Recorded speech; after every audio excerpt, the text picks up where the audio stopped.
ओमज्ञानातिमिरान्धस्य ज्ञानाञ्जनशलाकया चक्षुरुन्मीलितं येन तस्मै श्रीगुरवे नमः। नमो ॐ विष्णुपादाय कृष्णप्रस्थाय भूतले श्रीमते जयपताकस्वामिन्निधि नामिनि। नमाचार्यपादाय निताय कृपप्रदायिनि गौरगददामदाय नगरग्रामदारिणि। नमो ॐ विष्णुपादाय कृष्णप्रस्थाय भूतले श्रीमते भक्तिवेदान्तस्वामिन्निधि नामिनि।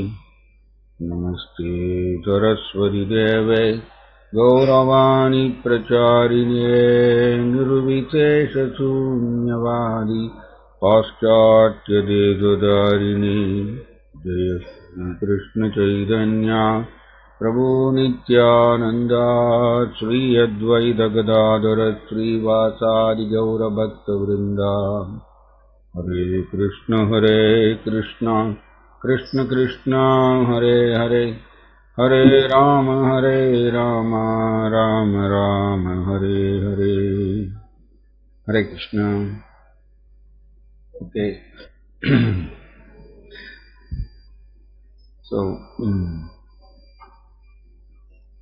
right. So நம்ம இன்னைக்கு பார்க்க போறது பகவான் ஜெகநாதருடைய ஒரு குறிப்பிட்ட லீலை. அதை நம்ம இன்னைக்கு பார்க்கலான்னு பிளான் பண்ணியிருக்கோம். One second.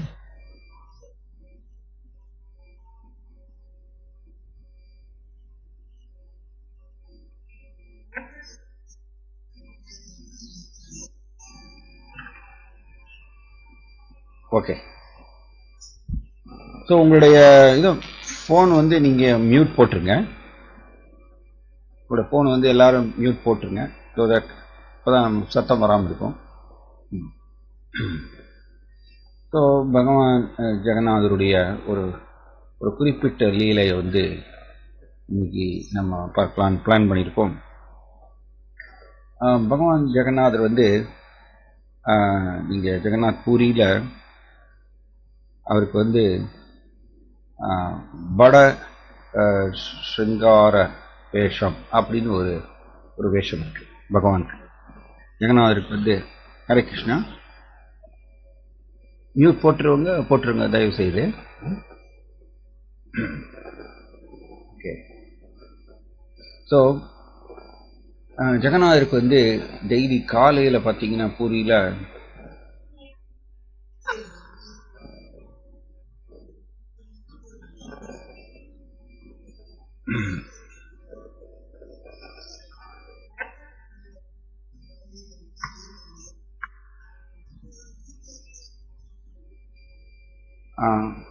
ஹரே கிருஷ்ணா. நீங்க மியூட் போட்டுருங்க தயவு செய்து. ஹரே கிருஷ்ணா.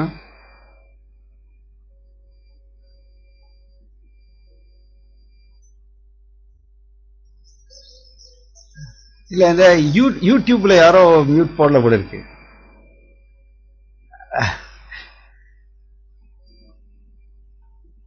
ஓகே. ரைட். யூடியூப்ல இருக்கிறவங்க எல்லாருமே மியூட் பண்ணிருங்க. ஓகே.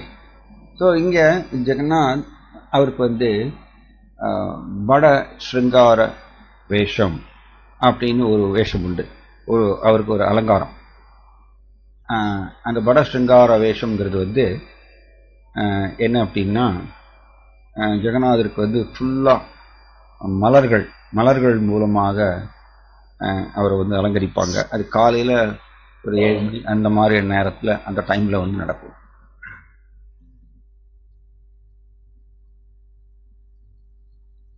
ஹரே கிருஷ்ணா.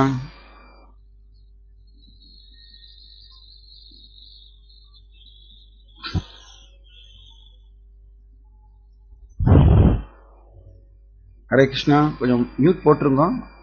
இங்க கொஞ்சம் மியூட் போட்டுருங்க எல்லாரும். பக்கத்துல ஐ திங்க் கீதேஸ்வரி ஹரிப்ரியா மாதாஜி உங்களோடது கொஞ்சம் நீங்க மியூட் போட்டுருங்களேன்.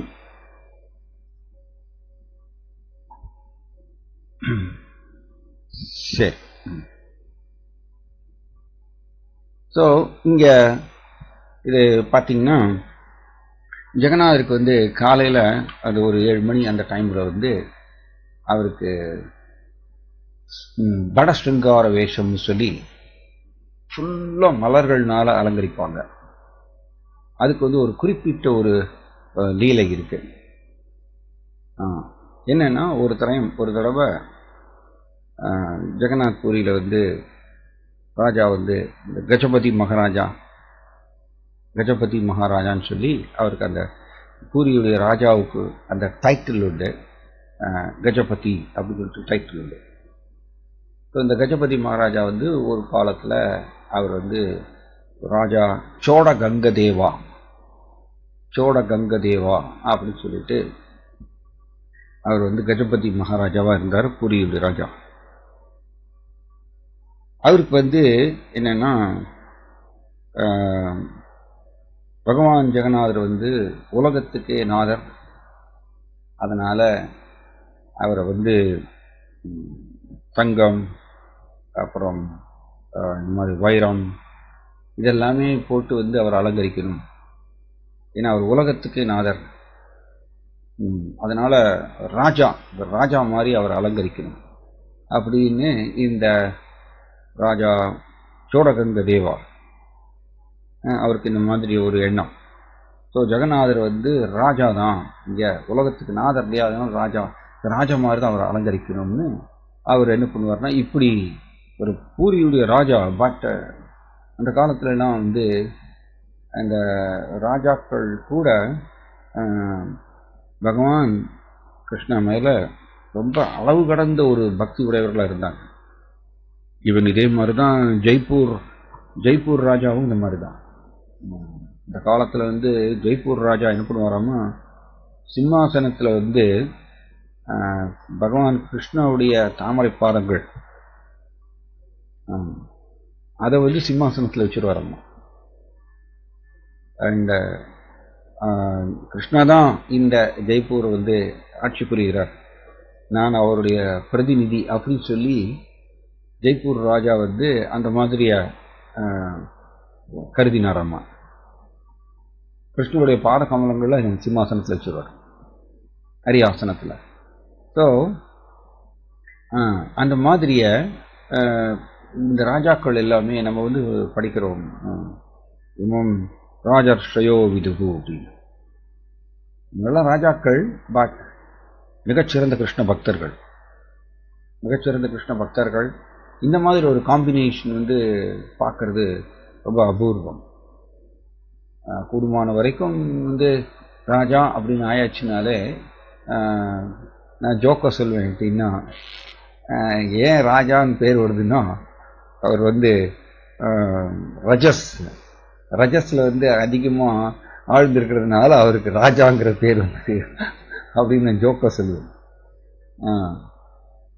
கூடுமான வரைக்கும் பார்த்தீங்கன்னா ராஜாக்கள் இந்த ரஜோகுணத்தில் தான் ஆழ்ந்திருப்பாங்க. அவர்கள் கிருஷ்ணரை வழிபாடு செய்வது, கிருஷ்ணரை நோக்கி பக்தி செய்வதெல்லாம் அவங்களுக்கு டைம் இருக்காது. ஏன்னா அவங்க பிஸியாக இந்த ராஜ்யம் செய்வதற்கே அவங்களுக்கு டைம் சரியாது. ஆனால் நீங்கள் பார்த்தீங்கன்னா ஸ்ரீமத் பாகவதத்தில் அம்பரீஷ மகாராஜா உலகத்துக்கே பேரரசர். சும்மா ஒரு இந்தியாவுடைய பிரதமர் மாதிரி இல்லை, உலகத்துக்கே பேரரசராக இருந்தார் இந்த அம்பரீஷ மகாராஜா. நம்ம படிக்கிறோம் ஸ்ரீமத் பாகவதத்தில், சவை மன கிருஷ்ண பாதார விந்தையோ வாசாம் சிவைகுண்ட குணானு வர்ணனே அப்படிங்கிற இந்த ஸ்லோகத்தில் பிரபுபாதர் அம்பரீஷ மகாராஜாவை பற்றி சொல்கிறார். அம்பரீஷ மகாராஜா அவர் எல்லா புலன்களையும் கிருஷ்ணருடைய சேவையில் ஈடுபடுத்தினார். அவர்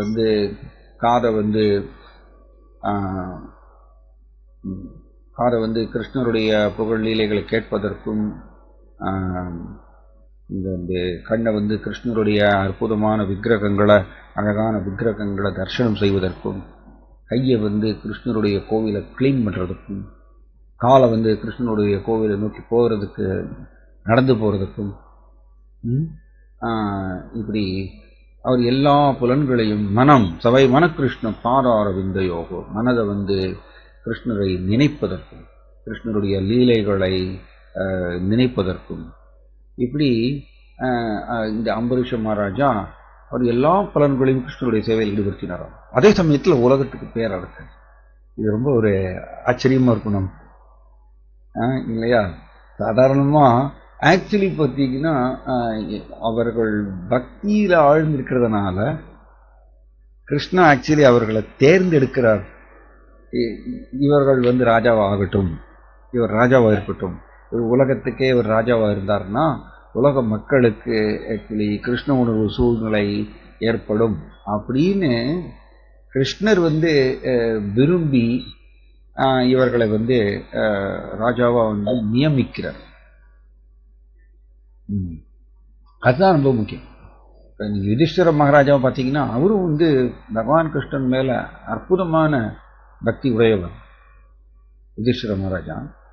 பட் கிருஷ்ணர் விரும்பினார் யுதிஷ்டிர மகாராஜா உலகத்துக்கே பேரரசராக வரணும், அவர் இருந்தால் எல்லோருக்கும் கிருஷ்ண பக்தி கிடைக்கும் அப்படின்னு கிருஷ்ணருடைய பிளான். தென் கிருஷ்ணா இந்த மகாபாரத போர் மூலமா என்னென்னலாமோ பண்ணி ஃபைனலி யுதிஷ்டிர மகாராஜாவை அவர் ராஜாவை உட்கார வச்சிருக்கார் உலகத்துக்கே பேரரசராக. கிருஷ்ணருடைய பிளான். ஸோ இவர்கள் ஆட்சி புரிஞ்சது ரஜஸ்னால இவர்கள் ஆட்சி புரியல. இது இம்பார்ட்டன்ட் பாயிண்ட். அதான் ராஜரிஷிகள். ராஜரிஷினா இவர்கள் ரஜஸ்னால இவங்க ஆட்சி புரியல. தன்னுடைய பக்தி அவர்களுக்கு ஹிருதயத்துல அற்புதமான கிருஷ்ண பக்தி இருக்கிறதுனால யத்யாஸ்தி பக்திர் பகவதி அகிஞ்சனா துர்வை குணை தத்ர சமாசுதே சுரா பராபவத் புதோ மகத்குணா மனோரதே நாசுதி தாவதோ பகி. ரைட்? ஸோ பக்தி நாம் கிருஷ்ணர் மேல ஆழ்ந்த பக்தியை நாம் வளர்த்து கொள்ளும் பொழுது அவருக்கு எல்லா விதமான தெய்வீக குணங்களும் அவருக்கு சேரும். சர்வை குணை தத்ர சமாசதே சுரா. சுரா தேவர்களுக்கு இருக்கக்கூடிய எல்லா நற்குணங்களும் ஆட்டோமேட்டிக்கா கிருஷ்ணன் மேல ஒரு ஆழ்ந்த பக்தி உடையவருக்கு சேரும் அப்படின்னு ஸ்ரீமத் பாகவதத்தில் நம்ம படிக்கிறோம். ஸோ அதனால இந்த பக்தர்கள் தன்னுடைய தெய்வீக குணங்கள் மூலமாக ஆக்சுவலி அவர்கள் வழிகாட்டினார்கள். தன்னுடைய ராஜ்யத்தில் குடிமக்களுக்கு அவர்கள் வழிகாட்டுறாங்க, ஏற்பாடுகள் செய்யறாங்க தன்னுடைய தெய்வீக குணங்கள் மூலமாக. இப்படிதான் அவங்க ஆட்சி புரிஞ்சாங்க. யுதிஷ்டிர மகாராஜா, அம்பரீஷ் மகாராஜா, பரீட்சித் மகாராஜா, இந்த மாதிரி ராஜா ரொம்ப அபூர்வமான ஒரு இந்த காம்பினேஷன். இந்த மாதிரி நார்மலி அமையாது. பொதுவாக ராஜா அப்படி சொன்னோம்னா அவர்கள் ரஜோகுணத்துல தான் ஆழ்ந்திருப்பாங்க. அண்ட் ரஜோகுணம் அதனுடைய செயல்பாடும் பகவத்கீதையில் படிக்கிறோம். அவர்கள் இந்த ரஜோகுணம்ங்கிறது ஜட ரீதியான ஒரு குணம். அதை அவனுடைய உந்துதல் பிரகாரம் தான் அவங்க ஆட்சி புரிவாங்க மோஸ்ட்லி, கூடுமான வரைக்கும். ஸோ இந்த பூரியில் இருக்கக்கூடிய ராஜாக்கள் அப்படி இல்லை. பூரியினுடைய கஜபதி மகாராஜா அப்படி கிடையாது. அவர் எப்பொழுதுமே பகவான் ஜெகநாதர் மேல அளவு கடந்த பக்தி உடையவர்கள். அப்படிப்பட்டவர்கள் தான் பூரியினுடைய ராஜாவா இருந்தாங்க. ரொம்ப அபூர்வமான இதில் காம்பினேஷன், பார்க்கறதுக்கு ரொம்ப கஷ்டம் மாதிரி. அதாவது வேற விதமா சொல்லணும்னா நமக்கு உள்ள சத்வகுணம் ஸ்ட்ராங்கா இல்லைன்னு வச்சுக்கோங்க, நம்ம ஆட்சி புரியும் பொழுது ரஜஸ் நம்மளை இழுத்துட்டு போயிடும். ரஜஸ் நம்மளை அப்படியே இழுத்துட்டு போயிடும். ஸோ இந்த அதிகார பலம்ங்கிறது இந்த ரஜஸ் மேலோங்கி இருக்கிறதுனால நமக்குள்ள ஸ்ட்ராங் சத்துவம் இருக்கணும், சத்துவகுணம் இருக்கணும். அப்ப நாம் அதை நடத்துறது ஆன்மீக கொள்கைகள் மூலமாக நம்ம அதை நடத்துவோம். அதுதான் கரெக்ட். ஆக்சுவலி பிரபுபாதரும் அப்படிதான் விரும்பினார். அவர் என்ன சொன்னார்னா, இஸ்கான்ல இருக்கக்கூடிய எல்லா பக்தர்களும் சிறந்த பிராமணர்களாக ஆகணும் அப்படிங்கிறது பிரபுபாதருடைய விருப்பம்.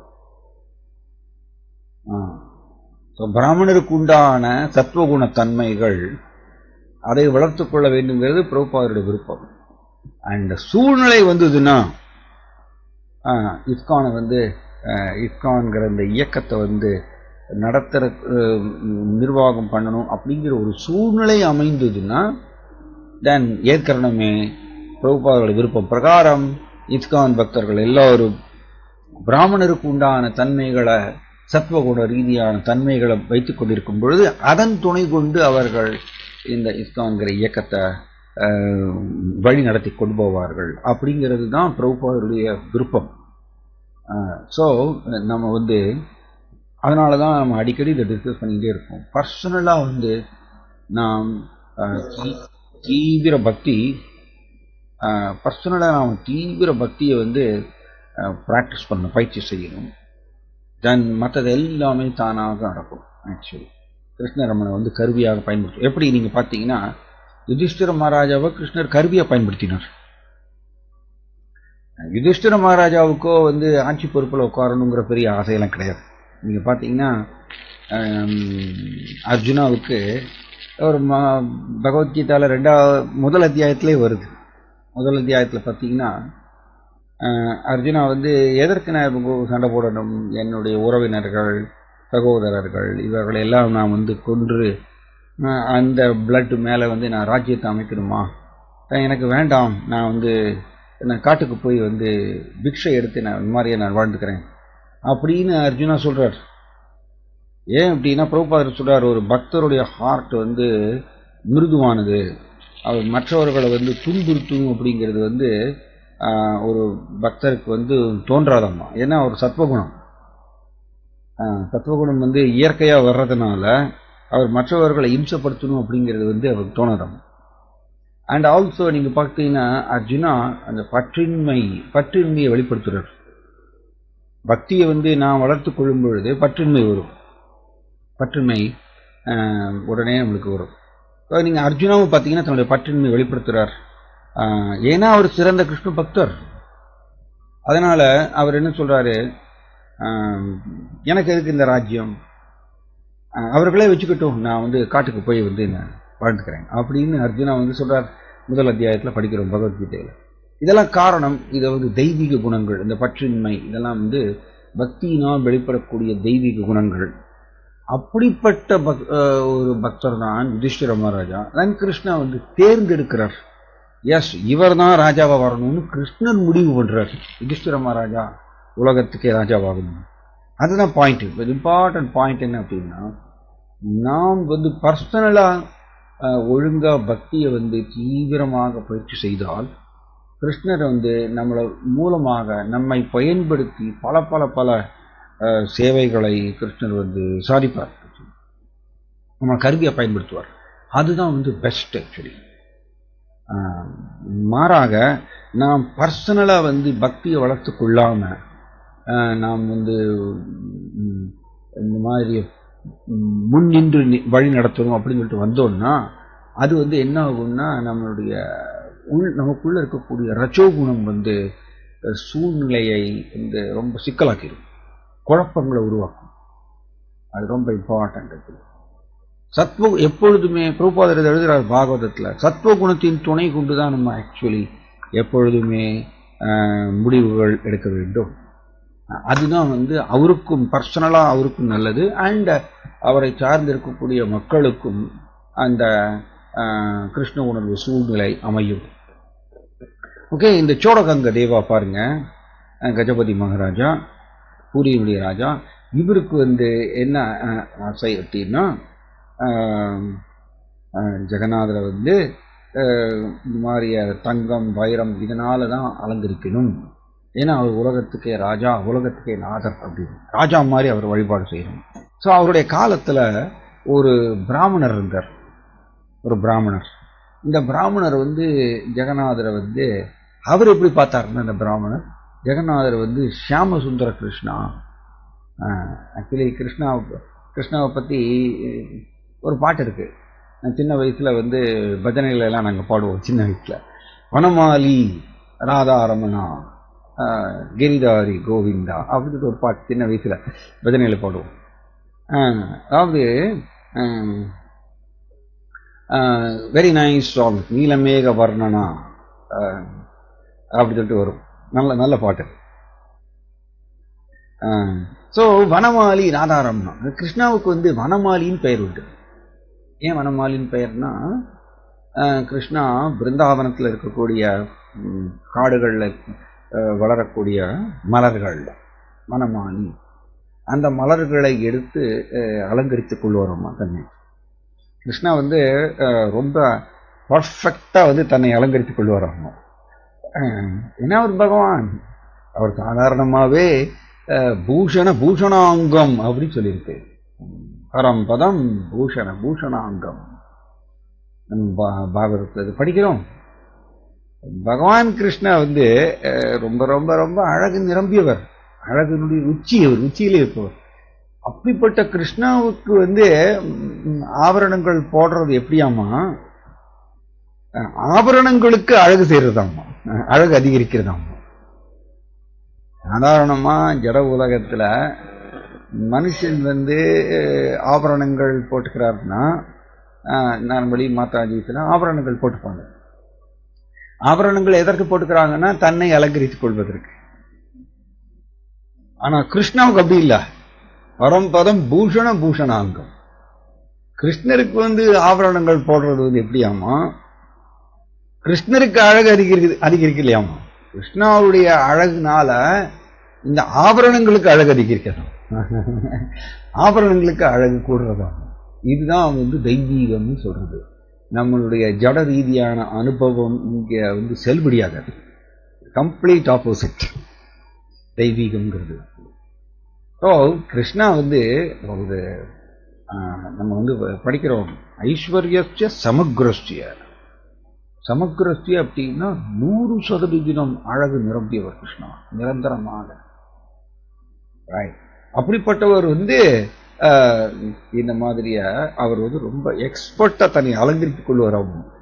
விருந்தாவனில் இருக்கக்கூடிய காடுகள்ல விளையக்கூடிய அழகான மலர்கள் வனமாலி, அந்த அழகான மலர்களை எடுத்து தன்னை அலங்கரித்துக் கொள்வார். அது அவருக்கு ரொம்ப பிடிக்குமா. அதனாலதான் அவருக்கு கிருஷ்ணா வனமாலின்னு ஒரு பெயர் உண்டு. விருந்தாவன் கிருஷ்ணா வந்து அவர் வந்து ஷியாமசுந்தர கிருஷ்ணா, அவர் வந்து வில்லேஜ், ஒரு கிராமத்துல இருக்கக்கூடிய ஒரு மாடு மேய்க்கக்கூடிய, பசுக்களை மேய்க்கக்கூடிய ஒரு இளம் பாலகன் கிருஷ்ணா. அப்படிதான் அவர் நடந்து கொண்டார். அதனால பிருந்தாவனத்துல வந்து கிருஷ்ணா வந்து தங்கம், வைரம், வைடூரியம், பவளம், மாணிக்கம் இதெல்லாம் போட்டு தன்னை அலங்கரித்து அவர் கொள்ளவில்லை, தன்னை அலங்கரித்துக் கொள்ளவில்லை அந்த மாதிரியா. ஸோ பிருந்தாவன் கிருஷ்ணா ஆல்வேஸ் வந்து மலர்கள்னாலதான், காட்டு மலர்கள்னாலதான் தன்னை அலங்கரித்துக் கொண்டார். ஸோ இது வந்து இந்த பிராமணர், பூரியில் இருக்கக்கூடிய இந்த பிராமணர். ஹரே கிருஷ்ணா, மியூட் போட்டுருங்க. ஹரே கிருஷ்ணா, உங்க போன் வந்து மியூட் போட்டுருங்க. ஹரே கிருஷ்ணா. ஓகே. ஸோ பிருந்தாவனத்தில் இருக்கக்கூடிய கிருஷ்ணா வந்து இப்படிப்பட்டவர். அவர் காட்டுல வளரக்கூடிய, ஏன்னா துவாதசவனா அப்படின்னு சொல்றோம், துவாதசாசனா அப்படின்னு சொல்லிட்டு நம்ம வந்து ஜெயராதே ஜெயகிருஷ்ணா அப்படிங்கிற அந்த பாட்டுல பாடுறோம். துவாதசாசனா, இப்போ 12 வனங்கள் இருக்கு பிருந்தாவனத்துல. ஒவ்வொரு வனத்திலையும் வந்து பலதரப்பட்ட மலர்கள் வந்து வளருமாமா. அந்த மலர்களை எடுத்து கிருஷ்ணா தன்னை அலங்கரித்துக் கொள்வார். ஏன் அப்படின்னா பிருந்தாவன் கிருஷ்ணா வந்து ரொம்ப ஸ்வீட், வெரி ஸ்வீட். ஆக்சுவலி நீங்க வந்து ராமாயணத்துல பாத்தீங்கன்னா ராமாவுக்கு வந்து சௌஷில்யதா அப்படிங்கிற ஒரு தெய்வீக குணம் உண்டு. சௌஷில்யதா அப்படின்னா என்ன அர்த்தம்னா, ராமா அயோத்தியாவுடைய ராஜாவா இருந்தார். பட் அயோத்தியா ராஜாவா இருந்தாலும் கூட எந்த ஒரு குடிமகனும் ராமா கூட வந்து எளிமையாக தொடர்பு கொள்ள முடியுமா?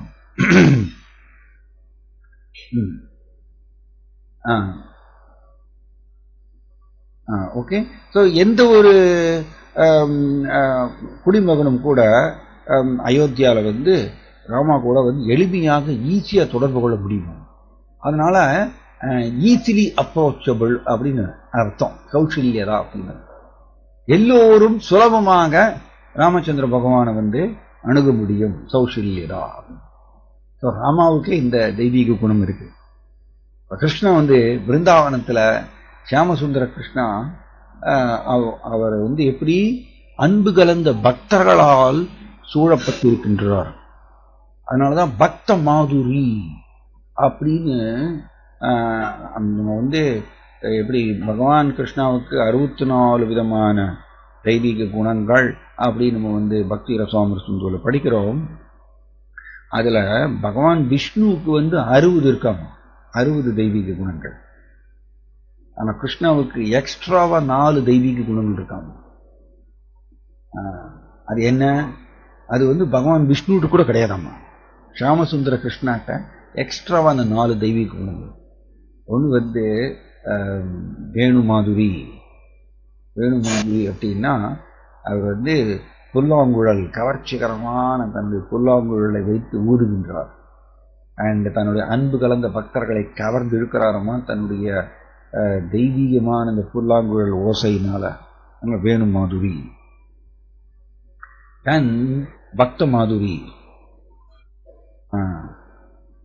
பக்த மாதுரி அப்படின்னா என்ன? அது இம்பார்ட்டன்ட். தன்னுடைய அன்பு கலந்த பக்தர்களால் எப்பொழுதும் சூழப்பட்டிருக்கின்றார் கிருஷ்ணா. சியாமசுந்தர கிருஷ்ணா அப்படி. இங்க விருந்தாவன் சியாமசுந்தர கிருஷ்ணா தனியா இருக்கிற மாதிரி நம்ம பார்க்க முடியாது. அது எப்பொழுதுமே தன்னுடைய அன்பு கலந்த பக்தர்கள் அவர்களால் சூழப்பட்டிருக்கின்றார். ஹரே கிருஷ்ணா. கொஞ்சம் மியூட் போட்டுடலாம். மியூட் போட்டுருங்க. ஹரே கிருஷ்ணா.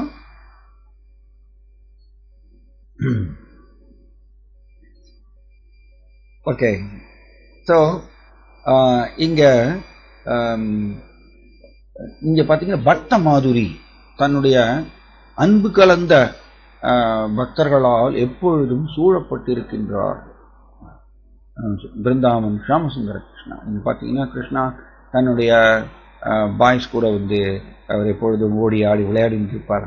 பல பல விளையாட்டு இல்லையா? Actually very nice. ஒரு பாட்டு வருது, வேணு ரவாமிருத பாண கிஷோரம். ரொம்ப அருமையானது. விஸ்வஸ்திதி லய ஹேத்து விகாரம். ஒரு தமிழ்நாட்டில் இருக்கக்கூடிய ஒரு பக்தர் இந்த மாதிரி பாடுறார். ஒரு சமஸ்கிருத பாட்டு கிருஷ்ணரை வந்து வர்ணித்து பாடுறார்.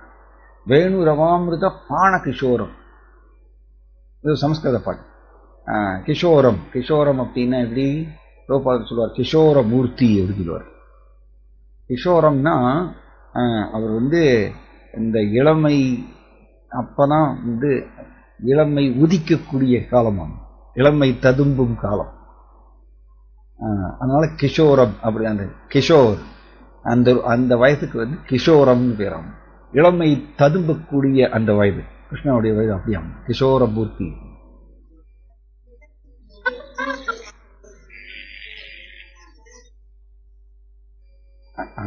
ஹரே கிருஷ்ணா. போட்டிருக்கோம். ஓகே. ஸோ வேணு ரவாமிருத பாண கிஷோரம். பாணானா என்ன அர்த்தம்னா அது பருகு வரமா, அவருக்கு ரொம்ப பிடிக்குமாமா.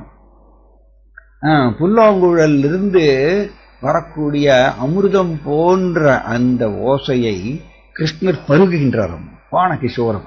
பருகக்கூடிய ஒரு கிஷோர மூர்த்தி அப்படின்னு வந்து ஒருத்தர் வர்ணித்து பாடுறாரு. ரொம்ப அருமையான ஒரு பாட்டு. அப்படிப்பட்ட கிருஷ்ணா விஸ்வஸ்திதி லய ஹேது விகாரம். இந்த விஸ்வம், இந்த ஜட உலகம், இந்த ஜட உலகத்தை ஸ்திதி லய.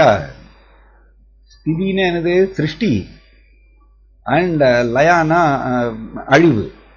ஜட உலகத்தை தோற்றுவித்தல் மற்றும் அழித்தல். இது வந்து அவருக்கு ஹேத்து விகாரம். விகாரம்னா அவருக்கு விளையாட்டம்மா. கிருஷ்ணாவுக்கு இது விளையாட்டு. ஜட உலகத்தை தோற்றி அதை வந்து தோற்றம் பிளஸ் அழிவு, இதை வந்து இதுக்குண்டான காரணம் ஹேத்து யாரு? கிருஷ்ணா. ஆனா இது அவருக்கு விளையாட்டு. இது அவருடைய விளையாட்டு. ஆனா நமக்கு பார்த்தீங்கன்னா ஜட உலகத்துல பிறப்பு இறப்புங்கிறது வந்து நமக்கு லைஃப் அண்ட் டெத். ஆனா கிருஷ்ணாவுக்கு இது விகாரம், விளையாட்டு, எப்படி வர்ணிக்கிறார். So very beautiful. இந்த ஷியாமசுந்தர கிருஷ்ணா நீங்க பார்த்தீங்கன்னா கோப குட்டீர பயோகிருத சோரம் கோகுல பிருந்தா வன சஞ்சாரம், வெரி நைஸ் ஆக்சுவலி. அப்படி எதுகை மோனை மாதிரி பாடியிருக்காங்க இதுல. கோப குட்டீர பாருங்க, அதனாலதான் பக்த மாதுரின்னு சொல்றது. தன்னுடைய அன்பு கலந்த பக்தர்கள் அவர்களுக்கு நடுவிலேயே சூழ்ந்திருப்பவர் கிருஷ்ணர் அன்பு கலந்த பக்தர்களால் சூழப்பட்டிருக்கின்றார் எப்பொழுதும். அதனாலதான் பக்த மாதுரி. என்ன பண்றார், கோப குட்டீர கோபியர்கள் கோப்பர்கள் உங்க வீட்டுக்குள்ள புகுந்து, குட்டீர உங்க வீட்டுக்குள்ள புகுந்து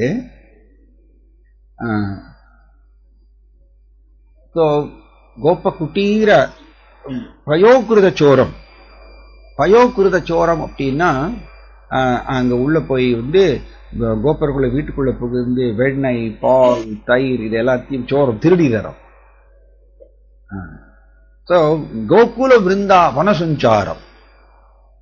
இவர் என்ன பண்றார், எங்க சஞ்சரிக்கின்றார், கோகுலம் பிருந்தாவனம் இந்த இடத்துல எல்லாம் அவர் சஞ்சரிக்கின்றார் அப்படின்னு அவர் அப்படி அற்புதமா வர்ணித்து பாடுறார். ஸோ ஷியாமசுந்தர கிருஷ்ணா ஆல்வேஸ் எப்பொழுதுமே அவருடைய விசேஷமான ஒரு தெய்வீக குணம் என்னன்னா பக்த மாதுரி, அன்பு கலந்த பக்தர்களால் சூழப்பட்டிருக்கின்றார்.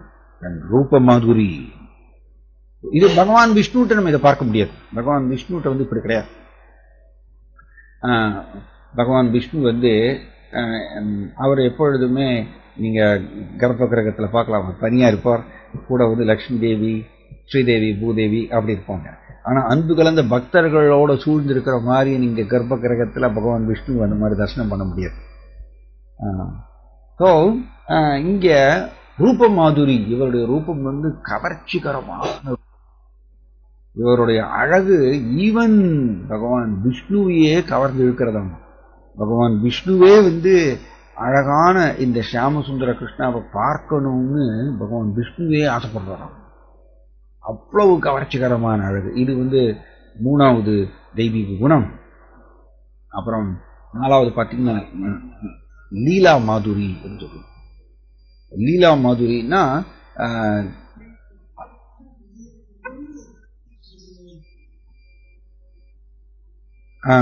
லீலா மாதுரி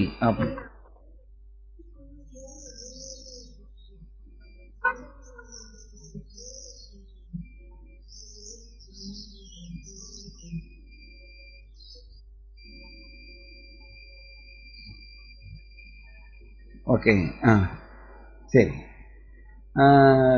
லீலா மாதுரி அப்படிங்கிறது கிருஷ்ணா அவருடைய லீலைகள் ரொம்ப, உதாரணத்துக்கு கிருஷ்ணா தன்னுடைய அன்பு கலந்த பக்தர்கள் ஆகிய கோபியர்கள் கூட அவர் ராச நடனம் செய்கிறார். கோபியர்கள் கூட பாய்ஸ் கூட ஓடி ஆடி விளையாடுறார். ஸோ இந்த லீலைகள் பகவான் நாராயணர் கூட இதை காப்பியிருக்க முடியும்.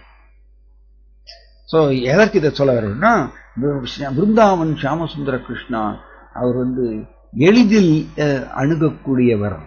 அவர் ரொம்ப எளிமையானவர், காட்டு மலர்களால் தன்னை அலங்கரித்துக் கொள்பவர். அதனால பிருந்தாவன் ஷியாமசுந்தர கிருஷ்ணா தங்கத்தினாலையும் வைரத்தினாலையும் தன்னை அலங்கரித்துக் கொள்பவர் அல்ல. அவர் ராஜா அல்ல.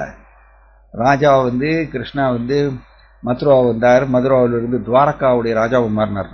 துவாரகா ராஜாவை மாறின உடனே எஸ் நீங்க சொல்ற மாதிரியா அவர் பல பல ஆபரணங்களால் தன்னை அலங்கரித்துக் கொண்டவர். ஆனா பிருந்தாவனத்தில் அப்படி கிடையாது.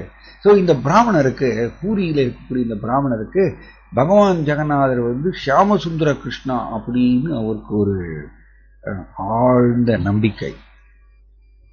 அதனால இந்த பகவான் ஜெகநாதரை மலர்களால் தான் அலங்கரிக்கணும் அப்படின்னு அவர் ரொம்ப தீவிரமாக அதை நம்பினார், அதை விரும்பினார். ஸோ அவர் என்ன பண்ணுவாரம்மா, இந்த பிராமணர் ஜெகநாதரை காலையில அலங்காரம் பண்ணும்பொழுது ஒரு பலவிதமான, ஆக்சுவலி கிருஷ்ணரை நம்ம அலங்கரிக்கணும் அப்படின்னா பிரபுபாதர் சொல்வார், மனம் உள்ள மலர்களால் அவர் அலங்கரிக்கணும். ஆக்சுவலி ஏன்னா அவர் ஒரு பர்சனாலிட்டி பகவான் இல்லையா. அதனால நம்ம பிளாஸ்டிக் மலர்ல எல்லாம் அலங்கரிக்கிறதெல்லாம் வந்து ஆக்சுவலி சரியில்லை. ஏன் அப்படின்னா அவருக்கு வந்து அந்த மலருடைய மனம் அதை வந்து அவர் என்ஜாய் பண்ணணும் கிருஷ்ணா. ஸோ இங்க இவர் வந்து இந்த பிராமணர் வந்து ஜெகநாதரை, பகவான் ஜெகநாதரை வந்து இந்த மாதிரிய பல பல மனம் நிரம்பிய மலர்களால் அலங்கரிக்கிறார். அலங்கரிச்சு முடிச்ச உடனே பார்க்கிறார், ராஜா வந்து டெய்லி சோடகங்க தேவா டெய்லி வந்து பகவான் ஜெகநாதரை தர்சனம் பண்ண வருவார். அப்படி தர்சனம் பண்ண வரும்பொழுது அவர் பார்க்கிறார், ஜெகநாதருக்கு வந்து எதுக்கு இந்த மாதிரி மலர்களால் அலங்கரிச்சிருக்காங்க, ஜெகநாதர் உலகத்துக்கே நாதர் இல்லையா, ஸோ அவருக்கு வந்து தங்கம் வைரம்னால தானே அலங்கரிக்கிறோம், ஏன் இப்படி பண்றாங்க அப்படின்னு சொல்லிட்டு ராஜா வந்து இவ்வளவு பிஸி இல்லையா. ராஜா பூரி, கட்டக் மற்றும் குர்தா ரோடு இந்த மூணுத்துக்கும் அவர் தான் வந்து ராஜா, பூரியோட ராஜா. ஸோ அவர் வந்து அவர் பார்க்கிறார், எதுக்கு இப்படி ஜெகநாதரை வந்து மலர்கள்னால அலங்கரிக்கிறாங்க, கூடாதுன்னு சொல்லிட்டு எல்லா மலர்களையும் எடுத்து போட்டுட்டு அவர் ஜெகநாதரை வந்து ஜெகநாத், பலராம், சுபத்ரா 3 பேரையும் தங்கத்தினால வைரத்தினால அலங்கரித்து இப்படி பர்சனலா டைம் ஸ்பெண்ட் பண்றாரு பாருங்க. அதனாலதான் முன்னாடி டிஸ்கஸ் பண்ணோம், பூரியுடைய ராஜா வந்து அவர் சாதாரண ஒரு ரஜோகுணம் நிரம்பிய ஒரு ராஜா அல்ல, பகவான் ஜெகநாதர் மேல அளவு கடந்த பக்தி உடையவர்கள். அதனால அவருக்கு முக்கியம் வந்து ஜெகநாதரை அலங்கரிக்கிறது அவருக்கு ரொம்ப முக்கியம்.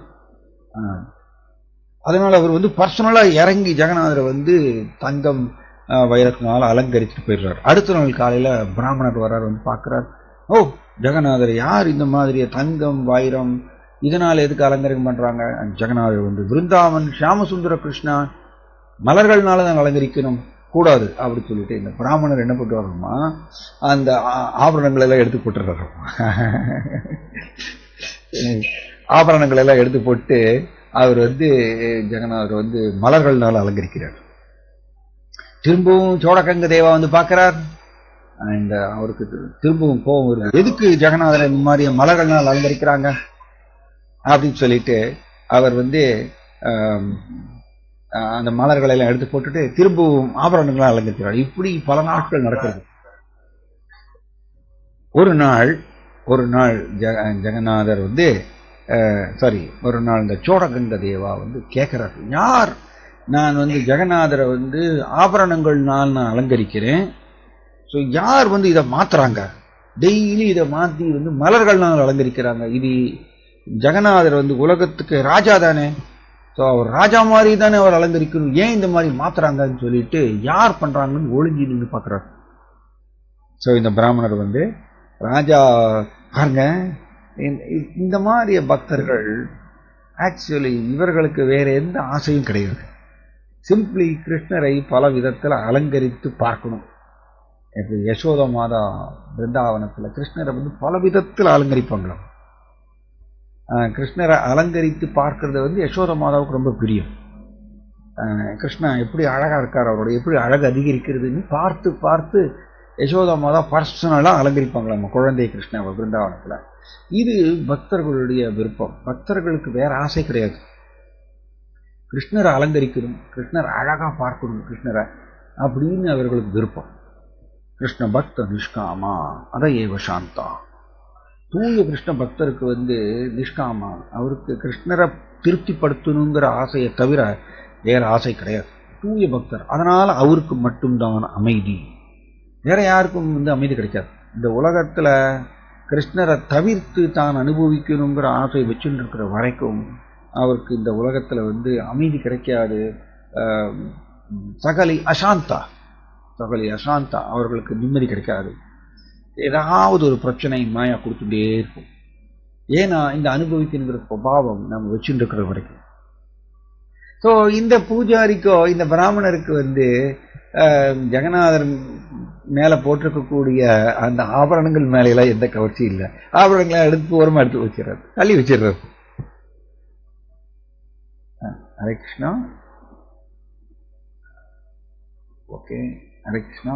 சாரி, கட் ஆயிடுச்சு போல இருக்கு திடீர்னு. ஓகே, ஸோ இந்த மாதிரிய அவர் இந்த பிராமணர் இந்த ஜெகநாதர் மேல போட்டுக்கக்கூடிய இந்த ஆபரணங்களை எல்லாம் எடுத்து வச்சிடுறாரு. அவருக்கு அதுல எல்லாம் பெருசா அந்த கவர்ச்சி கிடையாது. சோழகங்க தேவா திரும்ப திரும்ப எடுத்து பண்ணிட்டு ஒரு நாள் ஒளிஞ்சு நின்று பார்க்குறாரு, யார் இதை மாத்துறாங்க அப்படின்னு சொல்லி பார்க்கும்போது இந்த பிராமணர் தான் போட்ட ஆபரணங்களால் அலங்கரிக்கப்பட்ட ஜெகநாதரம் அந்த ஆபரணங்களை எடுத்துட்டு மலர்களை போட்டு அலங்கரிக்கிறார். உடனே இந்த சோழகங்க தேவா நேர பிராமணர்கிட்ட போறார். பிராமணர்கிட்ட போய், பிராமணா, ஏன் மாத்திர இந்த மாதிரியா? ஜெகநாதர் உலகத்துக்கு ராஜா நாதர், அவர் ராஜா மாதிரி தானே அலங்கரிக்கணும், ஏன் இந்த மாதிரி நீ அந்த ஆபரணங்களை எல்லாம் எடுத்துட்டு நீ மலர்களை வச்சு அலங்காரம் பண்ற அப்படின்னு சோழகங்க தேவா அந்த பிராமணர்கிட்ட போய் கேட்கிறார். அந்த பிராமணர் சொல்றார், நோ நோ நோ, ஜெகநாதர் பிருந்தாவன் ஷியாமசுந்தர கிருஷ்ணா, அவர் மலர்கள்னாலதான் அலங்கரிக்கணும். அவர் ஒரு வில்லேஜ், ஒரு கிராமத்துல இருக்கக்கூடிய ஒரு ஜஸ்ட் பசுக்களை மேய்க்கக்கூடிய ஒரு சிறுவன். அதனால அவருக்கு ஆபரணங்கள்னால அலங்கரிக்கிறதெல்லாம் கிடையாது. அவர் மலர்கள்னாலதான் அப்படின்னு அலங்கரிக்கணும்னு இந்த பிராமணர் வாதப்படுறார். இவங்க ரெண்டு பேருக்கும் நடுவில் பெரிய வாதம். தீர்மானம் இதுல என்ன பியூட்டின்னா, ரெண்டு பேருமே கிருஷ்ணர் மேல ஜெகநாதர் மேல அளவு கடந்த அன்பு பக்தி உடையவர்கள். சம்டைம்ஸ் பிரபுபாதர் இது மாதிரி சொல்லுவாரு, பக்தர்களுக்கு நடுவுல ஏதாவது கருத்து வித்தியாசம் வருதுன்னா இது டிரான்சென்டென்டல் டிஸ்அக்ரிமெண்ட் அப்படின்னு சொல்லுவார். டிரான்சென்டென்டல் டிஸ்அக்ரிமெண்ட்னா என்ன அர்த்தம்னா, அதாவது தெய்வீகமான கருத்து வித்தியாசம் அப்படின்னு சொல்றாரு. சாதாரணமாக ஜட உலகத்துல கருத்து வித்தியாசம்ங்கிறது வெரி இம்பார்ட்டன்ட் பாயிண்ட். இந்த கருத்து வித்தியாசம்ங்கிறது எப்படி வரும்? ஜட உலகத்துல கருத்து வித்தியாசம்ங்கிறது எப்படி வரும்னா, ரஜஸ் மனுஷன் ரஜஸ்ல ஆழ்ந்திருக்கும் பொழுது கருத்து வித்தியாசம் வரும். ஷூரா கருத்து வித்தியாசம் வரும். ரஜஸ் அப்படின்னாலே ரஜோகுணத்துல ஆழ்ந்திருக்கும் பொழுது நாம் நம்மளுடைய ஜட ரீதியான புத்தியை நம்பி பலதரப்பட்ட சிந்தனைகளை நாம் உருவாக்குவோம். இதுதான் ரஜஸுடைய வேலையே. அப்படிதான் ஜட ரீதியான அறிவை நம்பி பலதரப்பட்ட சிந்தனைகளை உருவாக்கி இந்த ஃபெர்டைல் பிரைன் சொல்லுவோம் இங்கிலீஷ்ல. நம்ம அப்படி உருவாயிட்டே இருக்கும். பல லாஜிக்ஸ் தர்க்கம் உருவாயிட்டே இருக்கும். இது அதனால கருத்து வித்தியாசம் வரும் ரஜஸ்ல இருக்கிற வரைக்கும். ஏன் கலியுகத்துல நீங்க பாத்தீங்கன்னா சண்டை சச்சரவும் நிரம்பிய யுகம் கலியுகம் அப்படின்னு நம்ம படிக்கிறோம் ஸ்ரீமத் பாகவதத்தில். காரணம் என்ன அப்படின்னா, கலியுக மக்கள் மெஜாரிட்டி கலியுக மக்கள் ரஜசும் தமசுலையும் ஆழ்ந்திருக்கிறதுனால இந்த ஜட ரீதியான தர்க்கம் உருவாயிட்டே இருக்கும் அவங்களுக்குள்ள. அதனால என்ன ஆகுமாமா, இந்த கருத்து வித்தியாசம்ங்கிறது வந்துட்டே இருக்கும். பட் இம்பார்ட்டன்ட் பாயிண்ட், நாம் சத்துவத்துக்கு உயர்ந்தோம்னா இந்த கருத்து வித்தியாசம் வர்றதுக்கு வாய்ப்பு இல்லை. ஏன் அப்படின்னா, சத்துவம் சத்துவ குணத்துக்கு உயரும் பொழுது அவங்களுக்கு சாஸ்திர ரீதியான சிந்தனை மட்டும்தான். அவங்க எந்த ஒரு முடிவு எடுக்கிறதா இருந்தாலும் சாஸ்திரத்தை அடிப்படையாக வச்சுதான் அவங்க முடிவு எடுப்பாங்க. அதான் சத்துவ குணம் உடைய. அதனாலதான் பிரபுபாதர் பகவத்கீதால பல இடங்கள்ல இது சொல்றார். அட்லீஸ்ட் ஒரு பக்தர் சத்வத்துக்கு உயரணும்னு சொல்றார். சத்வ குணத்துக்கு உயர்ந்து அதுல இருந்து நாம் பக்தி தொண்டு செய்யும் பொழுது சுலபமாக ஒரு கிருஷ்ணர் மேல பக்தியை வளர்த்துக் கொள்ள முடியும், சுத்த சத்வத்துக்கு உயர முடியும்னு சொல்றார். ஆனா நம்ம ரஜஸ் தமசுல இருந்து கொண்டு நாம் பக்தி தொண்டு செய்யும் பொழுது பல பல பல கருத்து வித்தியாசங்கள் வந்துட்டே இருக்கும். ஏன்னா ரஜஸ் தமசுடைய வேலையே இப்படிதான். இதனாலதான் நீங்க பாத்தீங்கன்னா இந்த பூமியில நீங்க பாத்தீங்கன்னா பல பல பல கோர்ட் கேஸ் வந்துட்டே இருக்கு இல்லையா? Court case. ஏன் கோர்ட் கேஸ் வந்துட்டே இருக்கு? காரணம் கருத்து வித்தியாசம். மனுஷர்களுக்கு நடுவுல இந்த கருத்து வித்தியாசம் அதிகரிச்சுட்டே இருக்கிறதுனால கோர்ட் கேஸ் அதிகமாயிட்டே போறது. அண்ட் நீ கோர்ட்ல பாருங்க, ஒரே வாதம் தான். ஒரு வக்கீல் இன்னொரு வக்கீல் வாதம் பண்ணிட்டே இருப்பாங்க, சண்டை போட்டே இருப்பாங்க. கோர்ட்ல டெய்லி நடக்குது. இது ரஜஸ்னு அப்படிதான், ஓயாத சண்டை வந்துட்டே இருக்கும். அதனால சத்துவத்துக்கு உயர்ந்துட்டோம் வச்சுக்கோங்க, எல்லோருடைய சிந்தனையும் சாஸ்திர ரீதியா சிந்தனை அமைஞ்சிடும். அப்ப கருத்து வித்தியாசங்கிறது ஒன்றும் கிடையாது. ஏன்னா ஆக்சுவலி மனுஷன் சாஸ்திரத்தை அடிப்படையாக வைத்துதான் அவர் வாழ்க்கை நடத்தணும். குறிப்பா ஸ்ரீமத் பகவத்கீதை, பாகவதம், இந்த மாதிரிய பக்தி சாஸ்திரங்கள் இதை எந்த சூழ்நிலை, எவ்வளவு கஷ்டமான சூழ்நிலை வந்தாலும் உடனே நம்ம சாஸ்திரத்தை எடுத்து பார்க்கணும். சாஸ்திரத்தை என்ன சொல்லியிருக்கு, பகவத்கீதையில என்ன சொல்லியிருக்கு, பாகவதத்தில் என்ன சொல்லியிருக்கு, அது பிரகாரம் தான் உடனே நம்ம தீர்மானம் பண்ணணும், முடிவு எடுக்கணும். அந்த மாதிரி எல்லோருமே பண்ண ஆரம்பிச்சுட்டாங்கன்னா சாஸ்திரம் ஆக்சுவலி மாறாதது, என்றுமே மாறாதது. பகவத்கீதை, ஸ்ரீமத் பாகவதம், அதில் இருக்கக்கூடிய உபதேசங்கள் என்றுமே மாறாதது. அப்ப எல்லா மக்களும் இதுதான் வழிகாட்டி, இதுதான் நம்ம மனுஷனுக்கு இருக்கக்கூடிய மேனுவல் இதுதான் அப்படின்னு சொல்லி அதை அடிப்படையா வைத்து வாழ்க்கையை நடத்தினால் மனுஷர்களுக்கு நடுவுல கருத்து வித்தியாசம் வராது. எல்லாருமே தத்துவ கொடுத்து உயர முடியும். அண்ட் பட் ப்ராப்ளம் என்னன்னா, கருத்து வித்தியாசம்ங்கிறது ஆக்சுவலி ஒரு பிரபுபாதர் பார்த்தீங்கன்னா 4 விதிமுறைகள் இல்லையா, மாமிசம் சாப்பிட்றது, மது அருந்துறது, சூதாடக்கூடாது, தகாத உடலுறவு கொள்ளக்கூடாது. 5வது ஒரு விதிமுறை பிரபுபாதர் போட்டாராமா ஆரம்ப காலத்துல. அதுக்கப்புறம் பிரபுபாதர் அதை எடுத்துட்டாராமா. ஒரு மூத்த பக்தர் இதை என்கிட்ட சொன்னார். என்னன்னா 5வது விதிமுறை என்னன்னா நோ காசிப் அப்படின்னு போட்டாராமா. நோ காசிப் அப்படின்னு. நோ காசிப்னா என்னன்னா இந்த வெட்டி அரட்டை கூடாது அப்படின்னு சொல்லிட்டு அப்படி ஒரு 5வது விதிமுறை பிரபுபாதர் போட்டாருமா. அதுக்கப்புறம் அதை எடுத்தாரு. ஏன் அப்படின்னா கலியுகம் முழுவதும் இந்த சண்டை சச்சரவு நிரம்பியது. கலியுகமே அப்படிதான், அதனால ஆனதுதான் கலியுகம். ஸோ கருத்து வித்தியாசம், மனிதர்கள் ரஜஸ்தாமத்தில் ஆழ்ந்திருக்கிறதுனால கருத்து வித்தியாசம் வந்துட்டே இருக்கும். ஸோ பிரபுபாதர் சொல்றாரு, ஈவன் பக்தர்களுக்கு நடுவில் கூட வரும், கருத்து வித்தியாசம் வரும். ஆனால் அது டிரான்சென்டென்டல் டிஸ்அக்ரிமெண்ட் சொல்றாரு. என்ன சொல்றாருன்னா தெய்வீகமான கருத்து வித்தியாசம் அப்படின்னு சொல்றாரு. அது இது கருத்து வித்தியாசம்ங்கிறது ஒரு வாதம் அளவுக்கு போகக்கூடாது. எஸ், ஒவ்வொருத்தரும் கிருஷ்ணரை திருப்திப்படுத்தணும். ஒரு பக்தர் கிருஷ்ணரை ஒரு விதமாக திருப்திப்படுத்தணும்னு ஆசைப்படுறாரு. இன்னொரு பக்தர் கிருஷ்ணரை வேற விதமாக திருப்திப்படுத்தணும் ஆசைப்படுறாரு. இது ஆல்சோ ஜீவாத்மா ஒரு தனி நபர்ல, தனி நபர் சொல்லும் பொழுது விருப்பு வெறுப்பு இருக்கும். அதனால ஒவ்வொருத்தரும் கிருஷ்ணரை ஒரு விதமாக திருப்திப்படுத்தணும்னு ஆசைப்படுவாங்க. எல்லோருமே கிருஷ்ணரை திருப்திப்படுத்தணும்னு ஆசைப்படுறாங்க. அதுல கருத்து வித்தியாசம் வர்றதுக்கு வாய்ப்பு உண்டு. இது ஒரு ப்ரூஃப். இதுல என்ன தெரியறதுன்னா,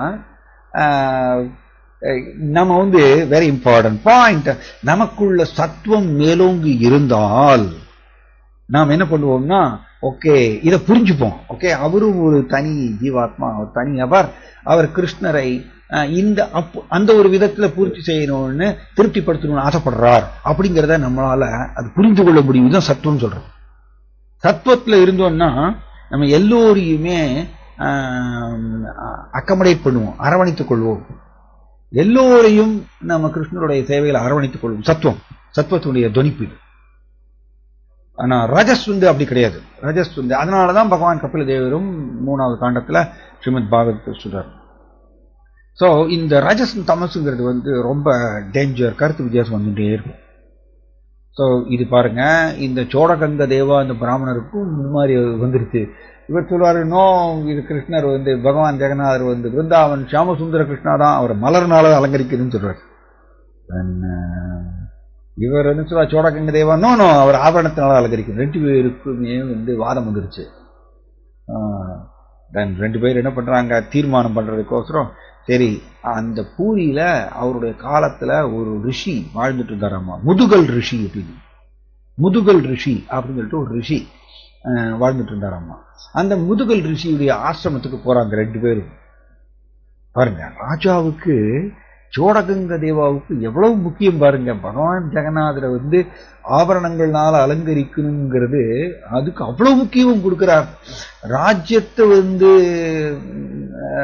ஆட்சி புரியறதுல எவ்வளவு பிஸியா இருப்பார். நார்மலி ராஜா எவ்வளவு வேலைகள் இருக்கும், எவ்வளவு பிக்கல் பிடுங்கல் இருக்கும். ஆனா அது எல்லாத்தையும் விட்டுட்டு சோடகங்க தேவாவுக்கு பகவான் ஜெகநாதரை வந்து ஆபரணங்கள்னால் அலங்கரிக்கிறதுனா ரொம்ப முக்கியம் கொடுக்குறாரு. அதனாலதான் அந்த மாதிரி பக்தர்கள் வந்து ரொம்ப ஹை கிளாஸ். அவர்களுக்கு முக்கியம் என்னன்னு கேட்டீங்கன்னா கிருஷ்ணரை திருப்திப்படுத்துவது முக்கியமா இருந்தது.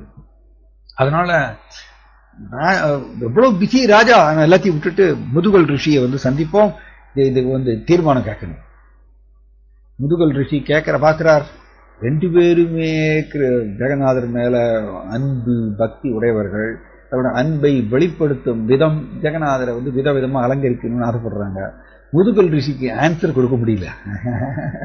என்ன பண்றது, எப்படி இவங்களை தீர்க்கிறது? இதுதான் டிரான்சென்டென்டல், வெரி இம்பார்ட்டன்ட் டிரான்சென்டென்டல் டிஸ்அக்ரிமெண்ட்னா இதுதான். அதாவது இந்த கருத்து வித்தியாசம் இருக்கு, ஆனா அது தெய்வீகமான கருத்து வித்தியாசமா இருக்கு.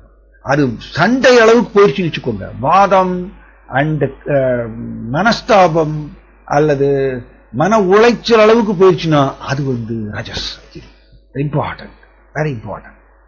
எஸ், ஜீவாத்மா வந்து தனித்தனி ஜீவாத்மா. அதனால நிச்சயமாக சேவையில வந்து ஒவ்வொருத்தரும் ஒவ்வொரு விதமா ஒவ்வொரு பாணியில சேவையை செய்யணும்னு ஆசைப்படுவாங்க. அந்த வித்தியாசம் வரத்தான் செய்யும். ஆனா அது வந்து ஒரு என்ன சொல்ல காழ்ப்புணர்ச்சி அளவுக்கு போயிடுச்சுன்னா அதன் டேஞ்சர், அது ரஜஸ் உள்ள நுழையணும், அதுக்கு இடம் கொடுக்க கூடாது. அதனாலதான் நான் இதை சொன்னேன், சத்துவத்தில் நம்ம ஆழ்ந்திருந்தோம்னா மற்றவர்களையும் நம்ம வந்து ஏற்றுக்கொள்வோம். எஸ், அவருடைய பாணியில் அவர் கிருஷ்ணருக்கு சேவை செய்யட்டும் அப்படிங்கிறத அதை புரிந்து கொள்வோம், ஏற்றுக்கொள்வோம். அதான் சத்துவம். முதுகல் ரிஷி பார்க்கிறார், எப்படி ஆன்சர் பண்றதுன்னு தெரியல. 2 பேருமே பகவான் ஜெகநாதர் மேல சிறந்த பக்தி.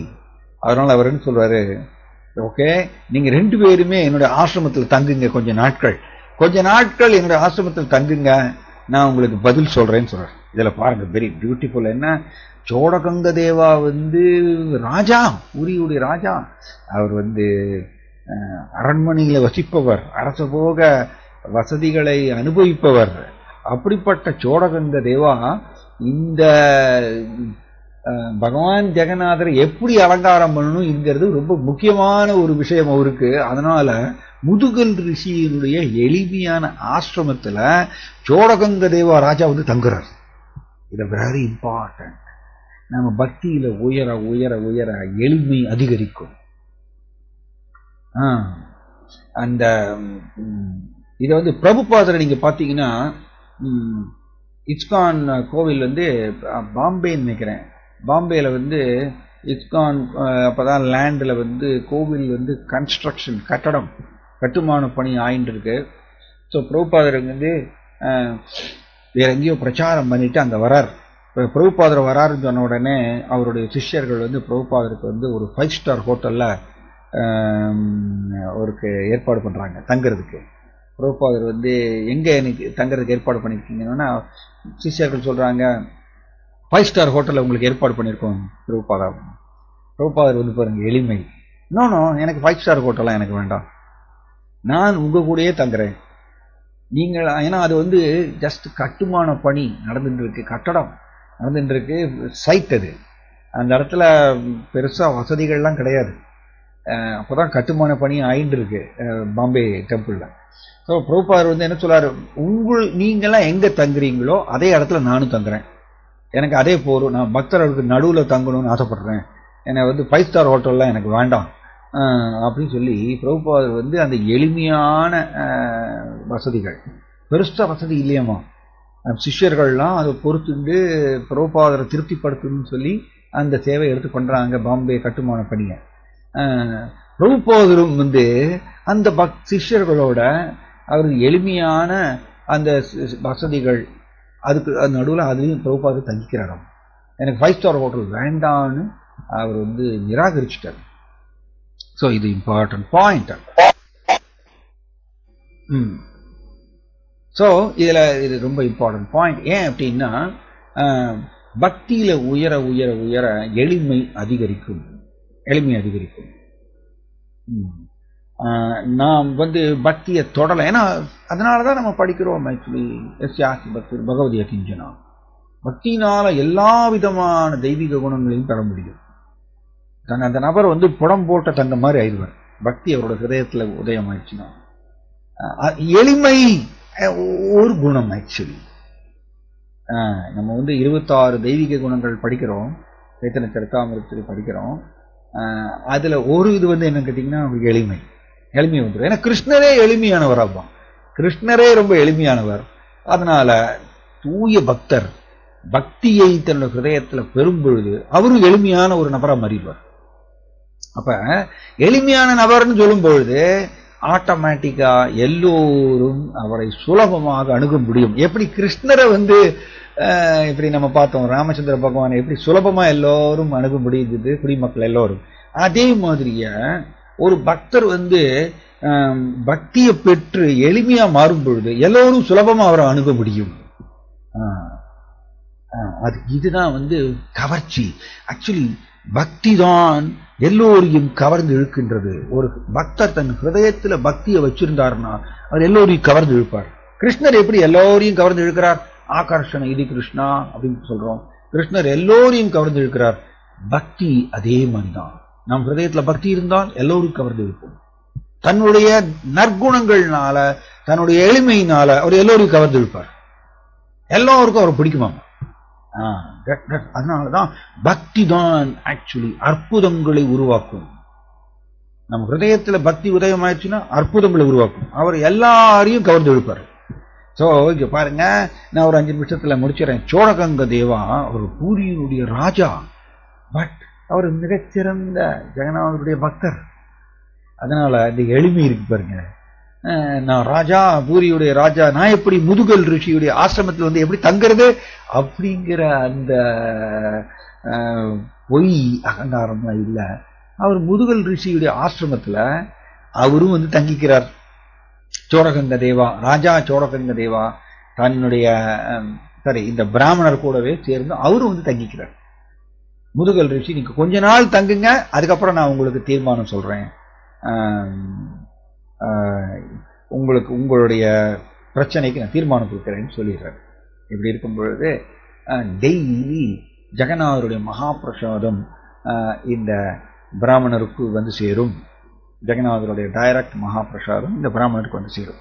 இப்ப இந்த பிராமணர் ஜெகநாதருடைய மகாபிரசாதம் வந்த உடனே இந்த பிளேட்ல வாங்கி அது கண்ணை முடிக்கிறார். கண்ணை மூடிட்டு மந்திரம் சொல்றார் இல்லையா? நம்ம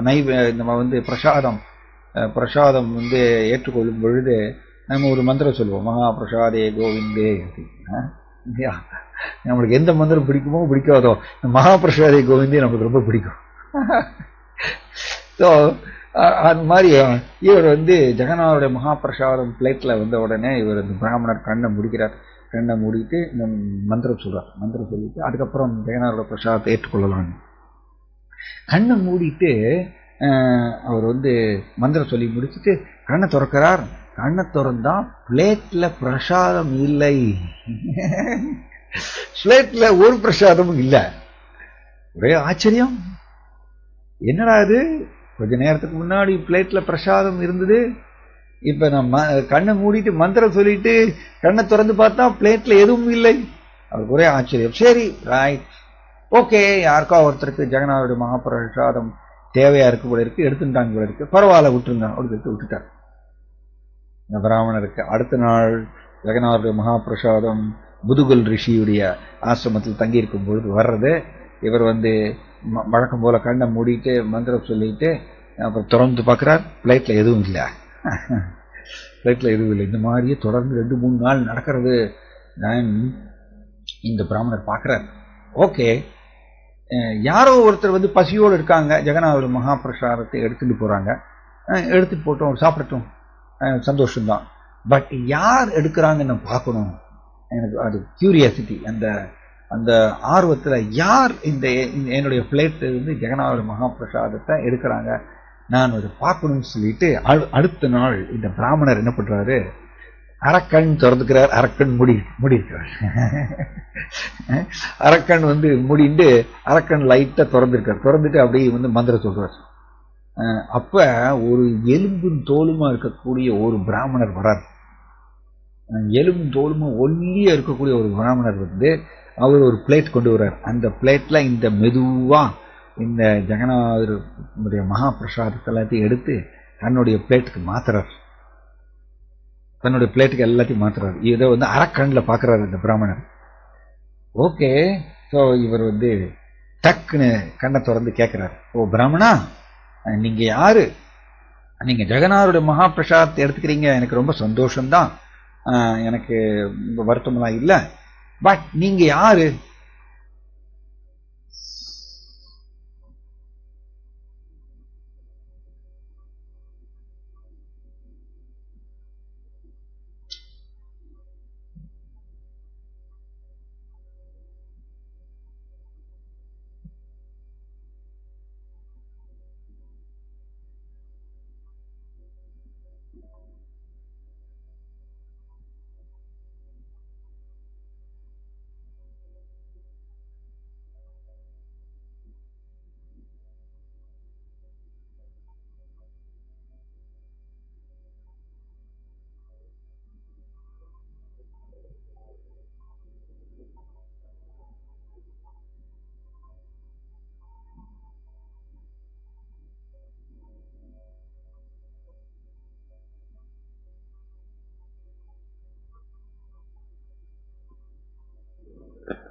ஓகே, ஹரே கிருஷ்ணா.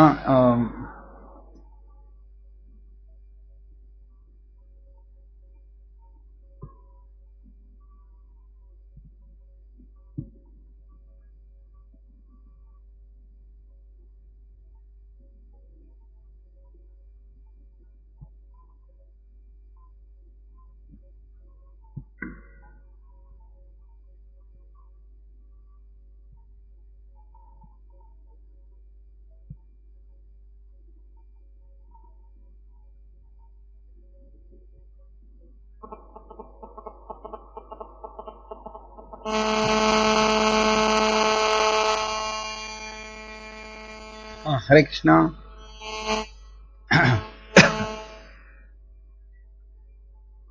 சாரி, இது கட் ஆயிருச்சு. இது கொஞ்சம் இதே இன்டர்நெட் ப்ராப்ளம். இன்னைக்கு ஏதோ some internet problem. Hare Krishna Mataji. Internet problem Mataji, internet problem. உள்ள வந்துட்டேன் மாதாஜி. சரி, முடிச்சிடறேன், 5 நிமிஷத்துல முடிச்சிடறேன். ஓகே, இப்ப கேக்குறதா மாதாஜி? ஓகே, நான் வந்துட்டேன் மாதாஜி. உள்ள வந்துட்டேன் மாதாஜி. ஜூம்ல இருக்கேனே. ஹரே கிருஷ்ணா. ஓகே, ஹரே கிருஷ்ணா. சாரி, இது இன்னைக்கு ஏதோ இன்டர்நெட் ப்ராப்ளம். சரி, ஸோ இதுல என்ன அப்படின்னா, இந்த டெக்னாலஜி ஆல்வேஸ் எப்பொழுதும் ப்ராப்ளம் தான். டெக்னாலஜி நம்ப முடியாது, திடீர்னு இந்த மாதிரி ஆயிடும். ஸோ இங்க இந்த பிராமணா இந்த எலும்பு தோலுமா இருக்கக்கூடிய பிராமணர்கிட்ட கேட்கிறார், ரைட், நீங்க ஜெகநாதருடைய மகாபிரசாதத்தை நீங்க எடுத்துக்கிறீங்க, எனக்கு சந்தோஷம் தான், எனக்கு வருத்தம் கிடையாது. பட் நீங்க யாரு, எதுக்கோசரம், உங்க பேர் என்ன, என்ன விஷயம் அப்படின்னு தெரிஞ்சுக்கணும் அப்படின்னு சொல்லிட்டு கண்ணை திறந்து கேட்கிறார். இவர் இந்த மாதிரி கேட்ட உடனே அந்த எலும்பும் தோலுமா இருக்கக்கூடிய பிராமணர் வந்து பயந்து போயிடுறார். இவர் நம்மளை பிடிச்சி நம்மளை அடிச்சிருவார் போல இருக்கு. ஏன்னா இவருக்கு தெரியாம இவருடைய பிளேட்ல இருந்து மகாபிரசாதத்தை நான் எடுத்துட்டேன், அதனால இவர் நம்மளை வந்து அடிச்சிருவார் போல பயந்து போய் இந்த எலும்பு தோலுமா இருக்கக்கூடிய பிராமணர் வந்து ஓட ஆரம்பிக்கிறார். இந்த பிராமணர் என்ன பண்றாரு, நில்லுங்க நில்லுங்க நில்லுங்க, ஓடாதீங்க, நான் உங்களை எதுவுமே பண்ண மாட்டேன், நான் வந்து உங்க பேர் தெரிஞ்சுக்கணும், நீங்க எங்க இருக்கீங்க, உங்களுடைய இருப்பிடம் என்ன, யாருங்கிறது தெரிஞ்சுக்கணும், அவ்வளவுதான், ஓடாதீங்க அப்படின்னு இவர் சொல்றார். ஆனா இவர் சொல்ல சொல்ல அந்த எலும்பு தோலுமா இருக்கக்கூடிய பிராமணர் வந்து பயத்துல இன்னும் வேகமா ஓடுறார். இவர் பின்னாடி துரத்துறார், நில்லுங்க நில்லுங்கன்னு. இவர் பின்னாடி துரத்துறார், அவர் வேகமா ஓடுறார், அந்த பிளேட்ல பிரசாதத்தை எடுத்து வச்சுட்டு ஓடுறார். போற வழியில இந்த எலும்பு தோலுமா இருக்கக்கூடிய பிராமணர் வந்து கல் தடுக்கி கீழே விழுந்துடுறார். கல் தடுக்கி கீழே விழுந்து அங்கேயே அந்த அந்த எலும்பு தோலுமா இருக்கக்கூடிய பிராமணர் அங்கேயே இறந்து போயிடுறார். கல் தடுக்கி இறந்து போயிடுறார். முதுகல் ரிஷியுடைய ஆசிரமத்தில் இது நடக்கிறது. உடனே இந்த பிராமணருக்கு ஒரே வருத்தம், அடாடா, என்னால ஒரு பிராமணர் இறந்து போயிட்டாரு,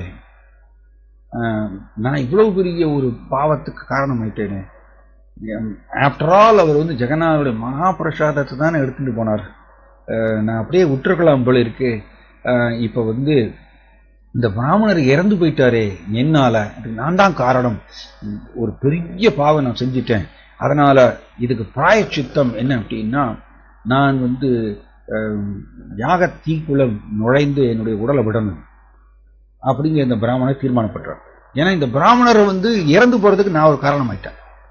ஸோ அதனால என்னை நானே வந்து தீக்குளிக்க வேண்டும், தீக்குளித்து நான் என்னோட உடலை விடணும் அப்படின்னு சொல்லி முதுகல் ரிஷியுடைய ஆசிரமத்திலேயே யாகத்தீயை உருவாக்கி அந்த யாகத்தீயை வந்து பிரதட்சிணம் பண்றார். இந்த பிராமணர் பிரதட்சிணம் பண்ணி 3 தடவை பிரதட்சிணம் பண்றார். அந்த யாகத்தீக்குள்ள நுழைய போறார். நுழையக்கூடிய சமயத்துல ஜெகநாதர் திடீர்னு ஜெகநாதர் வந்து முதுகல் ரிஷியுடைய ஆசிரமத்துல தோன்றுறார். முதுகல் ரிஷியுடைய ஆசிரமத்துல ஜெகநாதர் தோன்றி, ஓ பிராமணரே, நீ டெய்லி என்னைய வந்து மலர்கள்னால என்னை அலங்கரித்தா, நீ அந்த அலங்காரத்தை அந்த சேவையை நான் ஏற்றுக்கொண்டேன், நான் ரொம்ப திருப்தி அடைந்தேன் அப்படின்னு சொல்லி ஜெகநாதர் திடீர்னு முதுகல் ரிஷி ஆசிரமத்துல தோன்றி இவரை கூப்பிடுறார். ஸோ இந்த பிராமணருக்கு இந்த யாகத்தீக்குள்ள நுழையணும்னு அவர் வந்து பிளான் பண்ணியிருக்காரு. ஏன்னா தன்னோட உடலை விட்டுறலான்னு. அந்த டைம்ல ஜெகநாதர் இந்த மாதிரி தோன்றின உடனே அவர் வந்து ஜெகநாதர் கூப்பிடுறாரு இவரை, இங்க வா அப்படின்னு. அந்த பிராமணர் போறார். ஜெகநாதர் பக்கத்துல போனவொன்னு ஜெகநாதர் வந்து தன்னுடைய வலது தொடையில வந்து இந்த பிராமணரை உட்கார வச்சுக்கிறார். அம்மா குழந்தைய எப்படி அம்மா வந்து தன்னோட மடிகளை உட்கார வச்சு இப்படி அணைச்சிப்பாங்க இல்லையா, அந்த மாதிரியா வலது தொடையில வந்து ஜெகநாதர் வந்து இந்த பிராமணரை உட்கார வைத்து, உன்னுடைய இந்த வட ஸ்ருங்கார வேஷம், இந்த மலர்நாள சேவையின் அலங்கரித்த அதை நான் ஏற்றுக்கொண்டேன், திருப்தி அடைந்தேன்னு அணைச்சு கொள்றார் தன்னுடைய மடியில உட்கார வச்சு. இதை வந்து சோடகங்க தேவா வந்து அவரும் அதே ஆசிரமத்துல தான் இருக்கார், முதுகல் ரிஷி ஆசிரமத்துல. சோடகங்க தேவா தூணுக்கு பின்னாடி ஒளிஞ்சு நின்று பார்க்கிறார். அவர் உடனே பார்க்கிறார், ஜெகநாதர் என்னுடைய சேவையை ஏற்றுக்கொள்ளலையா, நான் வந்து ஆபரணங்களால் அவர் அலங்கரித்தேன், அவர் அதை ஏற்றுக்கொள்ளலையா அப்படின்னு சொல்லிட்டு ஜெகநாதர் சோடகங்க தேவா குழந்தை மாதிரியா தரையில உருண்டு உருண்டு பிறல்றார். இது வெரி இம்பார்ட்டன்ட். நாம் பக்தி நம்மளுக்குள்ள உதயமாக ஆக குழந்தை மாதிரி ஆயிடுவோம். குழந்தை மாதிரின்னா ரொம்ப எளிமை. குழந்தை எப்படி பார்த்தீங்கன்னா, குழந்தை வந்து பெருசா அந்த கள்ளம் கவடம் எல்லாம் உள்ள வச்சுக்காது தன்னுடைய ஹிருதயத்துல. அப்போதைக்கு ஏதாவது சண்டை போட்டாலும் கூட, மற்ற குழந்தைகள் கூட சண்டை போட்டாலும் கூட உடனே கொஞ்ச நேரத்தில் திரும்ப அந்த குழந்தைகள் கூட விளையாட ஆரம்பிச்சிடும். அது வந்து நிரந்தரமா அந்த காழ்ப்புணர்ச்சியை வச்சுக்கிறது, அதெல்லாம் நீங்க குழந்தைகளோட ஹிருதயத்தில் பார்க்க முடியாது. அந்த மாதிரியா நம் ஹிருதயத்துல பக்தி உதயமாக ஆக இந்த காழ்ப்புணர்ச்சி எல்லாம் போயிடும். குழந்தை மாதிரி நடக்க ஆரம்பிச்சிருவாங்க. ரொம்ப எளிமை அண்ட் எல்லோரையும் நேசித்தல், அந்த மாதிரி எல்லாம் சுபாவம் வர ஆரம்பிச்சிருவாங்க. இங்க சோடகங்க தேவா அவர் ராஜா, அவரு பூரியுடைய ராஜா.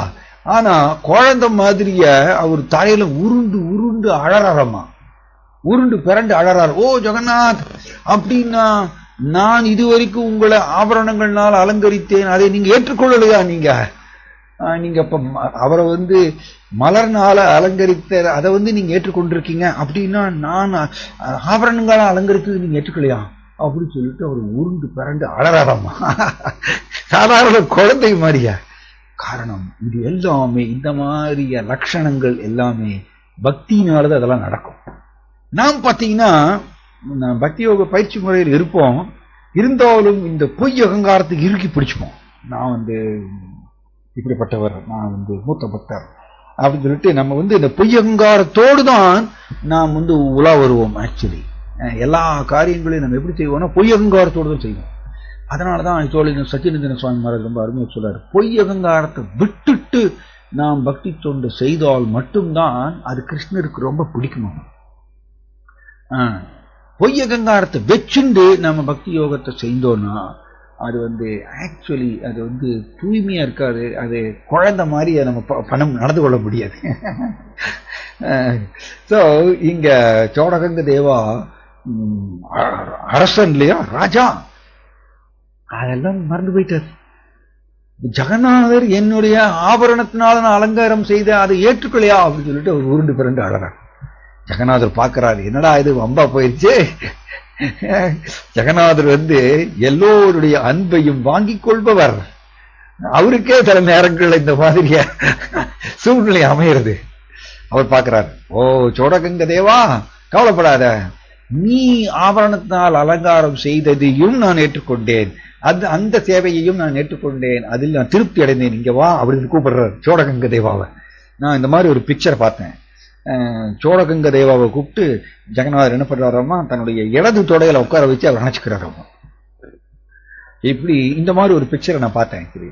ஜெகநாதர் தனது வலது தொடையில இந்த பிராமணரை உட்கார வச்சுக்கிறார், இடது தொடையில சோடகங்க தேவா ராஜாவை உட்கார வைத்து உன்னுடைய ஆபரணத்தினால் நீ அலங்காரம் செய்ததையும் நான் ஏற்றுக்கொண்டேன் அப்படின்னு நினைச்சுக்கிறார். ரெண்டு பேரும் இப்படி நினைச்சுக்கிறார். அந்த மாதிரி ஒரு பியூட்டிஃபுல் ஒரு பிக்சர் இருக்கு.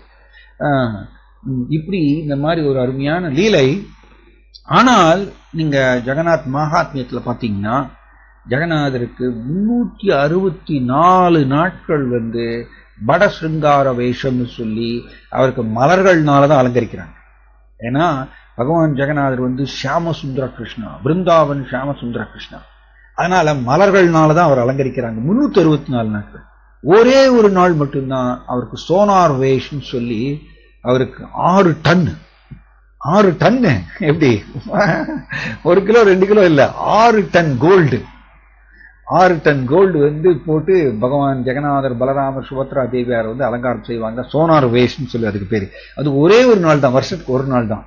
அது நீங்க பாத்தீங்கன்னா அந்த உல்டா ரதம் நடக்கும் பொழுது இல்லையா, உல்டா ரதம் சொல்லுவோம், அந்த உல்டா ரதம் நடக்கும் பொழுது பகவான் ஜெகநாதருக்கு சோனார் வேஷம், சோனார்னா தங்கம், தங்க வேஷம், தங்கத்தால அவர் அலங்காரம் பண்ணுவாங்க. அது 6 டன் தங்கம் போட்டு அலங்காரம். ஆனா அது ஒரு நாள் தான். நம்ம பட் 360 நாள் அவர் மலர்கள்னால அலங்கரிக்கிறாங்க. சோ இதுல இருந்து என்ன தெரியுது, பகவான் ஜெகநாதர் பிருந்தாவன் ஷியாமசுந்தர கிருஷ்ணா தான் அப்படிங்கிறது ஜெகநாத் மகாத்மியத்தில் தெரிய வருது. பட் கிருஷ்ணா எல்லோருடைய அன்பையும் சுவைப்பவர். அவர் அன்போட நம்ம கிருஷ்ணாவுக்கு என்ன சேவை செய்தாலும் அவர் அதை ஏற்றுக்கொள்கின்றார். அதனால இங்க சோடகங்க தேவாவுடைய சேவையையும் ஏற்றுக்கொண்டு பரிமாற்றம் அவருக்கே உரிய பாணியில ஜெகநாதர் அவரையும் ஆட்கொள்கின்றார். ஓகே, நான் இங்க முடிச்சுக்கிறேன். யாருக்காவது ஏதாவது கேள்வி சந்தேகம் இருந்தா கேட்கலாம். கேள்வி சந்தேகம் யாருக்காவது இருந்தா கேட்கலாம். இல்லைன்னா நம்ம இங்க முடிச்சு